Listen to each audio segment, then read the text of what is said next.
Okay, మా అందరికీ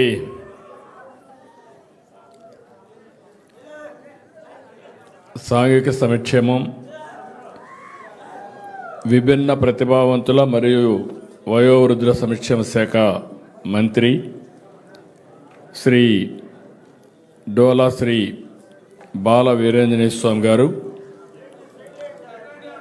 స్థానిక శాసనసభ్యులు గౌరవనీయులు బోండా ఉమామహేశ్వరరావు గారు, గద్దె రామ్మోహన్ రావు గారు, ఎంఎస్ రాజు గారు, చైర్మన్ గుడిపూడి నారాయణ స్వామి గారు, చైర్మన్ కోటేశ్వరరావు గారు, ఈరోజు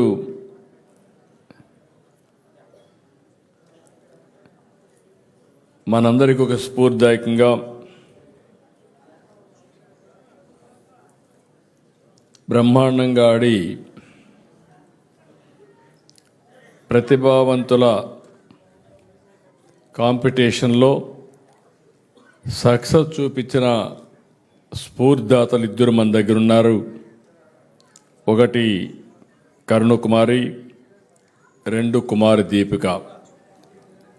వీళ్ళిద్దరిని చూస్తే జాతి గర్వపడే విధంగా బ్రహ్మాండంగా ఆడి ఒక స్ఫూర్తిని నింపారు. వాళ్ళిద్దరికి కూడా మనస్ఫూర్తిగా అభినందనలు, కంగ్రాచులేషన్స్ తెలియజేస్తున్నాను. వీళ్ళు కాకుండా ఈరోజు అర్జున్ అవార్డు గ్రహీత అజయ్ కుమార్ రెడ్డి గారు, వేదిక పైన కలెక్టర్ గారు, సెక్రటరీ గారు, అదే మరిగా అజయ్ జైన్ గారు, సూర్యకుమార్ గారు, లక్ష్మీ షా గారు, లక్ష్మీ నరసింహం గారు, రవీంద్ర బాబు గారు, శ్రీ రామసుబ్బయ్య గారు, అందరికి కూడా నమస్కారాలు, అభినందనలు, శుభాభినందనలు. ఈరోజు మనందరం కూడా ఒక పవిత్రమైన కార్యక్రమానికి ఇక్కడ సమావేశమయ్యాం. ప్రపంచమంతా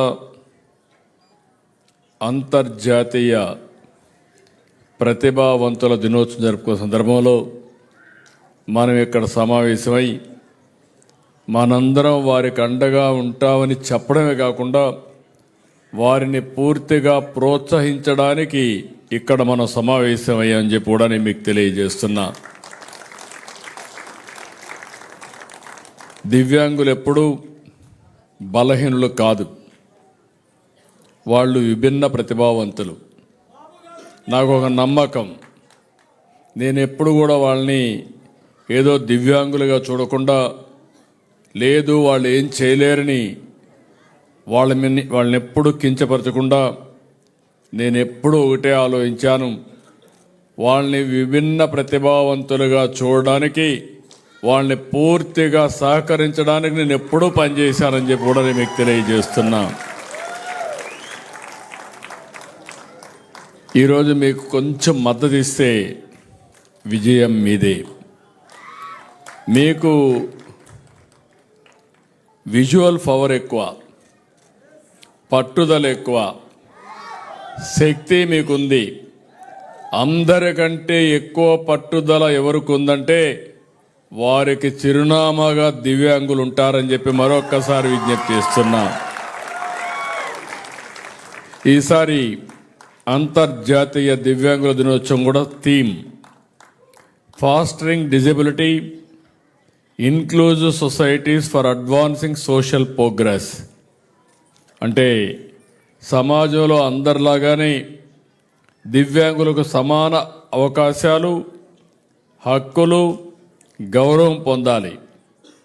ఇందుకు అనుకూలమైన సమాజాన్ని నిర్మాణం చేయాలనేది ఈ సంవత్సరం యొక్క థీమ్, ముఖ్యమైన ఉద్దేశం అని చెప్పి కూడా నేను మీకు తెలియజేస్తున్నా. మీ ఎదుగుదలకు ఎలాంటి చట్టాలు అవసరం, ఎలాంటి ఇన్సెంటివ్స్ అవసరం, అటు అభివృద్ధి సంక్షేమ కార్యక్రమాలు రెండు కూడా ముందుకు తీసుకుపోవడానికి ఈ ప్రభుత్వం ఎప్పుడూ ముందుంటుందని చెప్పి కూడా నేను మీకు తెలియజేస్తున్నా. ఈరోజు మొట్టమొదటిసారిగా దివ్యాంగులకు కూడా పింఛన్లు ఇవ్వాలని నిర్ణయించింది ఎన్టీ రామారావు గారు. 30 రూపాయలు. ఆ తర్వాత 86లో దాన్ని 50 రూపాయలు పెంచారు. ఆ తర్వాత 2006కి దాన్ని 200 చేస్తే 120 రూపాయలు వేస్తే నేను సీఎం అవుతానే 200 నుంచి 500 చేశాను. 500 నుంచి 3000 చేశామని చెప్పి కూడా నేను మీకు తెలియజేస్తున్నాను. 2 సార్లు పెంచాం.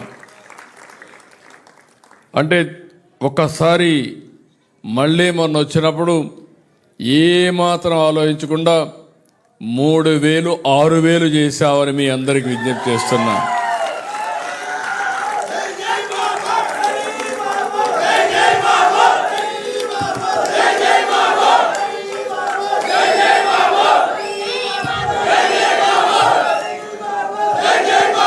దేశంలో ఎక్కడ కూడా 6000 రూపాయలు పింఛనిచ్చే రాష్ట్రం లేదు. పేద రాష్ట్రం, గొప్ప మనసు. అది వికలాంగుల పట్ల ఈ ప్రభుత్వానికి ఉండే, దివ్యాంగుల పట్ల ఈ ప్రభుత్వానికి ఉండే అభిమానం, ప్రేమ. ఇంకో పక్క నేను ఎప్పుడు కూడా బాధితులకు అండగా ఉండాలని. ఈరోజు మీరు చూస్తే వృద్ధులకు కానీ వితంతువులకు కానీ 4000 రూపాయలు పింఛన్ ఇస్తున్నాం. వీళ్ళకు కాకుండా డయాలసిస్ పేషెంట్లు కానీ, తలసేమియా పేషెంట్లు కానీ, ఇంకొక కిడ్నీ పేషెంట్స్ ఉంటే అలాంటి వారందరికీ 10,000 రూపాయలు ఇస్తున్నాం. కొంతమంది బెడ్కి పరిమితమయ్యి ఇంట్లో కుటుంబ సేవలు, సభ్యుల సేవలు అవసరమైతే 15,000 ఇస్తున్నాం. దగ్గర 63,50,000 మందికి నెలవారీ పింఛన్లు ఇచ్చి మొదటి తారీఖున మీ ఇంటికి వచ్చి మీరెక్కడుంటే అక్కడ ఈ పింఛన్లు అందించే ఏకైక ప్రభుత్వం ఎన్డీఏ ప్రభుత్వం అని చెప్పి కూడా నేను మీకు తెలియజేస్తున్నా. ఇక్కడుండే మీ అందరికీ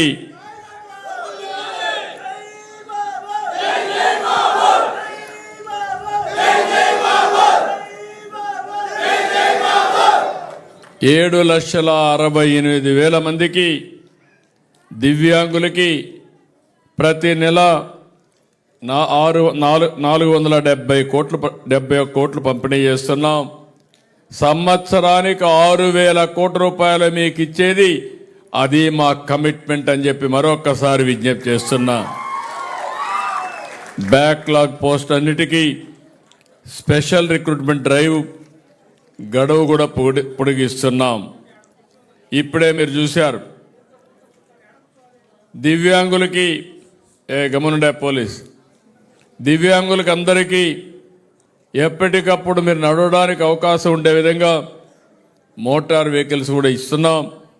ఈ సంవత్సరం మీరు చూస్తే 1,800 ఇస్తున్నాం. ట్రైసైకిళ్ళు కానీ, వినికిడి పరికరాలు కానీ, వీల్ చైర్స్ కానీ ఇలాంటివి దగ్గర 14,000 మందికి ఈ సంవత్సరం ఇస్తున్నాం. మనసుంది.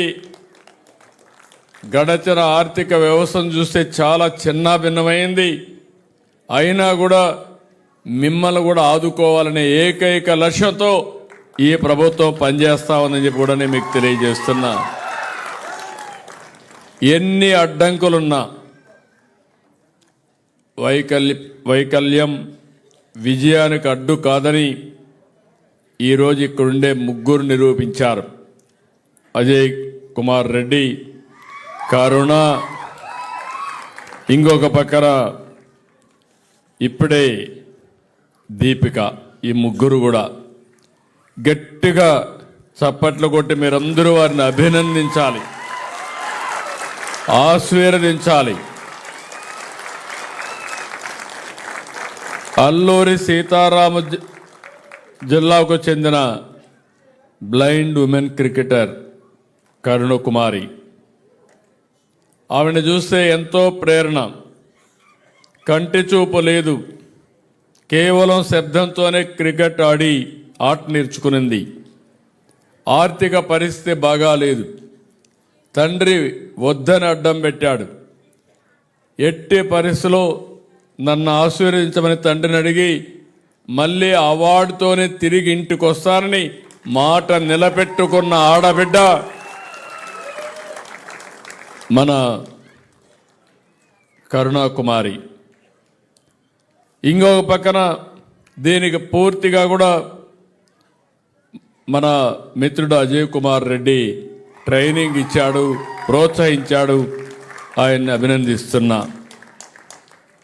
ఈ రెండు చూసినప్పుడు తీవ్రమైన దృష్టిలోపం ఉన్న ఆమె ప్రతిభకు అవరోధం కాలేదు. అంతర్జాతీయ క్రికెట్లో రాణించారు. అందుల ప్రపంచ కప్ ఫైనల్లో 42 పరుగులు చేసి మనకు కప్ అందించింది. ఆవిడ్ని చూసినప్పుడు నాకు ఒక తృప్తి. ఎక్కడో డబ్బులుండి కాన్వెంట్ స్కూల్లో చదువుకోలేదు, ఆధునికమైన వస్తువులతో ఆడుకోలేదు, ప్రాక్టీస్ చేయలేదు. గవర్నమెంట్ రెసిడెన్షియల్ స్కూల్లో చదువుకొని అక్కడ ఆడి ప్రపంచ కప్పు తీసుకొచ్చిందంటే, గెలిచిందంటే నేను గర్వపడుతున్నానని చెప్పి కూడా నేను మీకు తెలియజేస్తున్నా. అది చూసిన తర్వాత అందరికీ ఇది ఒక స్ఫూర్తి కావాలని మనస్ఫూర్తిగా అభినందిస్తున్నా. ఈరోజు అజయ్ కుమార్ రెడ్డి గారిని చూశాం. చిన్నతనంలో ఒక ప్రమాద కారణంగా చూపు కోల్పోయారు. నరసరావుపేట అందుల పాఠశాల చదివారు. క్రికెట్లో శిక్షణ తీసుకున్నారు. తొలి బ్లైండ్. T20 ప్రపంచ కప్ను భారత్ గెలవడంలో కీలక పాత్ర పోషించిన వ్యక్తి అజయ్ కుమార్ రెడ్డి. కెప్టెన్గా 2017లో బ్లైండ్ T20 ప్రపంచ కప్ని, 2018 బ్లైండ్ క్రికెట్ ప్రపంచ కప్ను 2 గెలిపించారు. అందుకే ఆయనకు అర్జున్ అవార్డు వచ్చింది. ఈరోజు చూసినప్పుడు నేను చాలా గర్వపడుతున్నాను, అభినందిస్తున్నా. 3వ మెంబర్ దీపిక టీసీ కర్ణాటక తరపున ఆడారు. ఈ రాష్ట్రంలో పుట్టారు. ఒక స్ఫూర్తిదాయకంగా ఆడి ఆవిడైతే చాలా బ్రహ్మాండంగా ముందుకు పోయారు. చిన్నప్పుడు జరిగిన ప్రమాదంలో కంటి చూపు పోతే చాలా వరకు ముందుకెళ్ళి world T20 blind women cricket జట్టు కెప్టెన్గానే కాదు, పారా అథ్లెటిక్ గాను ప్రతిభను చాటారు. జాతీయ క్రీడల్లో 100 మీటర్లో స్ప్రింట్, లాంగ్ జంపుల్లో కూడా సిల్వర్ మెడల్ దక్కించుకొని మనం అందరం గర్వపడే విధంగా చేశారు. అలాంటి ఆడబిడ్డ ఇక్కడే పుట్టింది. మట్టిలో మాణిక్యం. కర్ణాటక తరపున ఆడి దేశ పరువు నిలబెట్టింది, ప్రతిష్టను పెంచింది. మనస్ఫూర్తిగా అభినందిస్తున్నా. ఇలాంటి చూసినప్పుడు ఆవిడ ఇప్పుడు ఒకటే ఆలోచిస్తూ ఉంది, దీపిక IAS కావాలని. నాకు ఏమాత్రం అనుమానం లేదు, తప్పకుండా సాధిస్తుంది. ఈ పట్టుదలతోనే ముందుకు పోవాలని గట్టిగా చప్పట్లు కొట్టి అందరూ ఆశీర్వదించండి. ఒక ఆదర్శంగా నిలుస్తుంది. ఈరోజు దివ్యాంగులందరూ కూడా తమను తాము నిరూపించుకోవాలంటే ముందు చూపుతో ముందుకు పోవాల్సిన అవసరం ఉంది. ఈరోజు మెగా DSC ద్వారా 2260 స్పెషల్ ఎడ్యుకేషన్ టీచర్ పోస్టులు నియమించాం. వినికిడి, దృష్టిలోపం ఉన్న వారి కోసం ప్రత్యేకంగా 10 పాఠశాలని నిర్వహిస్తున్నాం. ఆధునిక అలారం సిస్టమ్స్ ఏర్పాటు చేశాం. హోమ్ స్కూలింగ్ని తీసుకొచ్చాం. 679 భవిత కేంద్రాలని ద్వారా ఎర్లీ ఇంటర్వెన్షన్ థెరపీ అందిస్తున్నాం. శాస్కీ ద్వారా డబ్బులు ఇచ్చి దగ్గర 4,32,00,000 ఇచ్చి హాస్టల్ బిల్డింగ్స్ అన్నీ కూడా రెనోవేషన్ చేస్తున్నాం. ఇంకొక పక్కన మీరు చూస్తే ఇప్పటికీ RTC బస్సుల్లో నగరాల్లో ఉచితంగా, జిల్లా సర్వీసుల్లో 50% రాయితీ కూడా ఇస్తున్నాం. విశాఖలో 23 ఎకరాల్లో national centre for disability sports stadium ఏర్పాటు చేసి పిల్లలు ఆడుకోవాలంటే బ్రహ్మాండంగా రాణించే విధంగా చేసే బాధ్యత ఈ ప్రభుత్వం తీసుకుంటామని చెప్పి కూడా నేను మీకు తెలియజేస్తున్నా. ఇక్కడికి వచ్చినప్పుడు వీళ్ళు చూసిన తర్వాత నాకు ఒకటే అనిపించింది, కరుణ కుమార్ గారికి ఇప్పుడే గొట్టిపాటి రవికుమార్ ద్వారా ఒక 5 లక్షల రూపాయలు ఇచ్చారు. ఇంకొక పక్కన మీరు చూస్తే ఆంధ్ర క్రికెట్ అసోసియేషన్ ఒక 5 లక్షల రూపాయలు ఇచ్చారు. బ్లైండ్ క్రికెట్ అసోసియేషన్ తరపున 1 లక్ష ఇచ్చారు. రాష్ట్ర ప్రభుత్వం తరపున 15 లక్షల రూపాయలు ఆ అమ్మాయికి ఇచ్చి ఒక ఇల్లు కూడా కట్టిస్తామని మీ అందరికీ హామీ ఇస్తున్నా. ఇంకొక పక్కన అజయ్ కుమార్ రెడ్డి గారికి కూడా ఒక స్ఫూర్తిదాయకంగా పనిచేశారు. 2.5 లక్షల రూపాయలు రాష్ట్ర ప్రభుత్వం తరపున ఆయనకు ఇస్తామని చెప్పి కూడా నేను హామీ ఇస్తున్నా. నేను ఎందుకంటే మామూలుగా 10 లక్షల రూపాయలే కరుణ కుమార్కి ఉంటే కాదు 15 లక్షలు ఇస్తున్నానంటే వీరిని ప్రోత్సహించాలి, మిగిలిన వాళ్ళకి స్ఫూర్తి కావాలనే ఉద్దేశంతోనే ఇస్తున్నా. అజయ్ కుమార్ రెడ్డికి 10% అంటే కాదు ఒక 2.5 లక్షలు ఇచ్చి ఆంధ్ర క్రికెట్ అసోసియేషన్ 1 లక్ష రూపాయలు ఇస్తారు. దీపిక ఈ రాష్ట్రంలో పుట్టిన బిడ్డ, ఆ అమ్మాయికి కూడా ఒక 10 లక్షల రూపాయల ఆర్థిక సహాయం చేస్తాం. కర్ణాటక గవర్నమెంట్ 10 లక్షలు చేసింది. ఆ అమ్మాయికి కూడా ఇల్లు కట్టించే బాధ్యత ఈ ప్రభుత్వం తీసుకుంటామని చెప్పి కూడా నేను మీకు తెలియజేసుకుంటున్నా. ఇలాంటివి చేస్తూనే ఈరోజు ఈ ప్రభుత్వం ఎప్పుడు కూడా మీకు అండగా ఉంటుంది. మీరు ఆశీర్వదించండి. ఎన్డీఏ ప్రభుత్వం మీకోసం నిరంతరం పనిచేస్తాం. అందుకే ఈరోజు నేను ఒకటి ఆలోచించాను. నేను ఎప్పుడొచ్చినా మీకు అండగా ఉంటానని చెప్పడానికి ఈరోజు ఆలోచిస్తే మళ్ళీ ఒక మంచి పేరు కూడా పెట్టాను. ఇంద్రధనస్సుల మీ జీవితాల్లో నిత్యం వెలుగులుండాలని మనస్ఫూర్తిగా కోరుకుంటూ 7 వరాలు, ఇంద్రధనస్సు 7 వరాలు ఈరోజు ప్రకటిస్తున్నా. భవిష్యత్తులో కూడా మీకు అండగా ఉంటా. 1, అందరికీ దివ్యాంగులందరికీ ఉచిత ప్రయాణ సౌకర్యం ఏర్పాటు చేస్తున్నాం.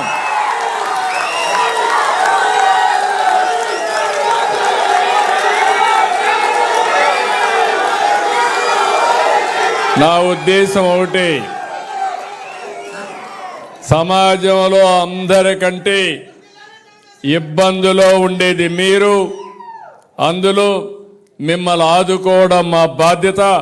అందుకే అందరికీ ఉచిత ప్రయాణ సౌకర్యం ఏర్పాటు చేస్తానని చెప్పి కూడా నేను మీకు తెలియజేస్తున్నా. మీలో కూడా ఆత్మవిశ్వాసం పెంచడానికి అన్ని స్థానిక సంస్థల్లో మీరు గెలిస్తే ఒకరుంటారు, ఒకవేళ గెలవలేకపోతే ఎక్సెఫ్షియోగా ప్రతి ఒక్క బాడీలో మిమ్మల్ని పెట్టే బాధ్యత తీసుకొస్తాం.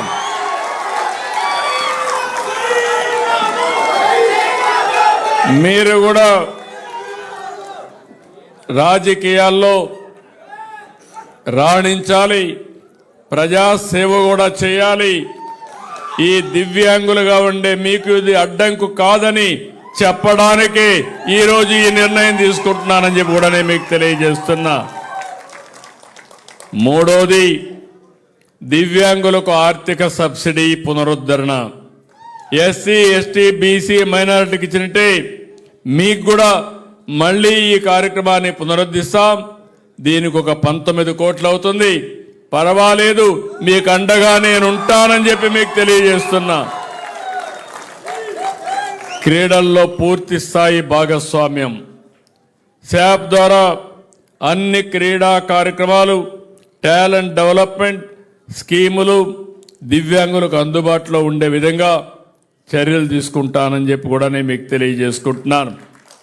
5వది, మీరు ఎక్కడ టిట్కోలా కానీ ఎక్కడ ఇండ్లు ఇచ్చినా గ్రౌండ్ ఫ్లోర్లోనే మీకు ఇల్లు ఇచ్చే ఏర్పాటు చేస్తామని మీ అందరికీ హామీ ఇస్తున్నాను. ఇంకో పక్క 6, వినికిడి లోపం ఉన్న వారికి డిగ్రీ కళాశాల. బాపట్ల ప్రభుత్వ పాఠశాల ఉంది. జూనియర్ కాలేజీతో పాటు వినికిడి లోపం ఉన్న విద్యార్థుల కోసం ప్రత్యేక డిగ్రీ కాలేజ్ ఏర్పాటు చేస్తాం. ఇంకొక పక్క రెసిడెన్షియల్ విద్యార్థులకి పెన్షన్ మీరు ఎక్కడుంటే అక్కడే డిస్ట్రిబ్యూట్ చేసే ఏర్పాటు, కాలేజీలో ఉంటే కాలేజీలో, హాస్టల్లో ఉంటే హాస్టల్లో మీ పెన్షన్ ఇచ్చే ఏర్పాటు చేస్తామని చెప్పి కూడా నేను మీకు తెలియజేస్తున్నా. ఇది కాకుండా అన్ని జిల్లాల్లో, అమరావతిలో ప్రత్యేకంగా మీ అందరికీ విభిన్న ప్రతిభావంతుల కోసం ఒక భవన్ ఏర్పాటు చేస్తాం. పేరు కూడా విభిన్న ప్రతిభావంతుల భవన్గా పెట్టి మీరు అక్కడ ఏ కార్యక్రమం చేయాలన్నా చేసేట్టుగా చేస్తామని చెప్పి కూడా నేను మీకు తెలియజేస్తున్నా. అదే మాదిరిగా రేపు రాబోయే రోజుల్లో ప్రజా రాజధాని అమరావతి, అమరావతిలో మీరు తిరగడానికి అనుకూలంగా, దివ్యాంగులకు అనుకూలమైన నగరంగా అన్ని ఏర్పాట్లు చేసే బాధ్యత తీసుకుంటాం, అన్ని జాగ్రత్తలు తీసుకుంటాం. ఇవన్నీ చేసి మిమ్మల్ని ఎప్పటికప్పుడు ముందు నడిపిస్తాం, అండగా ఉంటాం. నేను ఒకటే మళ్ళా మీకు అందరికి విజ్ఞప్తి చేస్తున్నా, మీలో ఎవ్వరికి కూడా అనుమానం వద్దు, మీరేమీ చేయలేరనే అభిప్రాయం వద్దు. మీకు అండగా ఈ సిబిఎన్ ఉంటాడు, తోడుగా ఉంటాడు, మిమ్మల్ని ముందుకు నడిపిస్తా, అన్ని విధాలా ఆదుకుంటా. ఆత్మవిశ్వాసంతో ముందుకెళ్ళండి, ఆత్మవిశ్వాసంతో ముందుకెళ్ళండి. మిమ్మల్ని పూర్తిగా ఆదుకునే బాధ్యత ఈ ప్రభుత్వం తీసుకుంటుందని మరొక్కసారి తెలియజేస్తూ, ఈరోజు నేను ఎంత బిజీగా ఉన్నా, ఈ రోజున మీతో మమేకం కావాలి, మిమ్మల్ని చూడాలి, మీకు మనోధైర్యం చెప్పాలనే ఉద్దేశంతోనే నేను ఈ కార్యక్రమానికి వచ్చాను. 1924 ఎప్పుడైనా కార్యక్రమం చూశారా తమ్ముళ్ళు అని అడుగుతున్నా.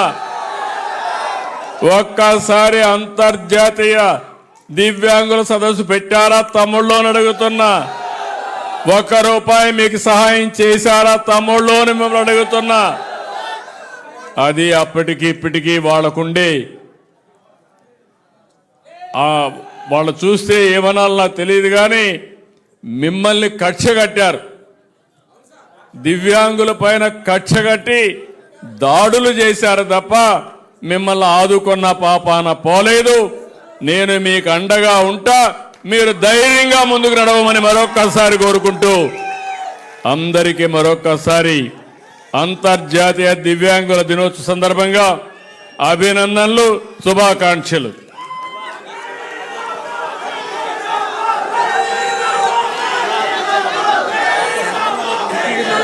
దివంగత నేత ఎన్టీఆర్ పెట్టిన దర్శనాలు డైరెక్ట్ అవకాశం